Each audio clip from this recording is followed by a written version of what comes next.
আওয়ামী দুঃশাসন ও ফেসিবাদের 15 বছর, এই যে তাদের ভাষায় ফেসিবাদ, আর আমি মনে করি এই আওয়ামী লীগের 15 বছর উন্নয়নের সোপানে যাওয়ার একটি একটি একটি একটি 15 বছর। আওয়ামী লীগ সরকার এই 15 বছরে সারা বাংলাদেশে, 15 বছর আগে সারা বাংলাদেশের কি চিত্র ছিল? সারা বাংলাদেশে রাস্তাঘাট চলাচলের যে সুবিধা কিছুই ছিল না।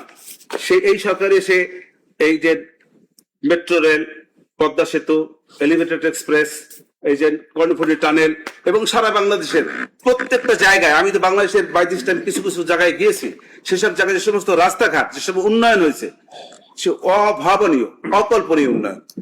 তাছাড়াও এই যে একটি মধ্যম আয়ের দেশ হিসেবে এই রাষ্ট্রকে উন্নীত করার যে প্রচেষ্টা তার, এবং সেই প্রচেষ্টায় তার যে চেষ্টা অনেকটা সফল, এইগুলিকে যদি বলা হয় দুঃশাসন, তাহলে সুশাসন কি? তাইলে সুশাসন কাকে বলে আমি জানি না।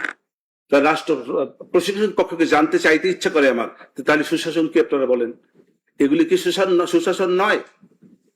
এগুলি সবই সুশাসন। এবং তৎকালীন সরকারের এই যে ফেসিবাদ কথা বলেছে, এটা একটি তাদের একতরফা বয়ান।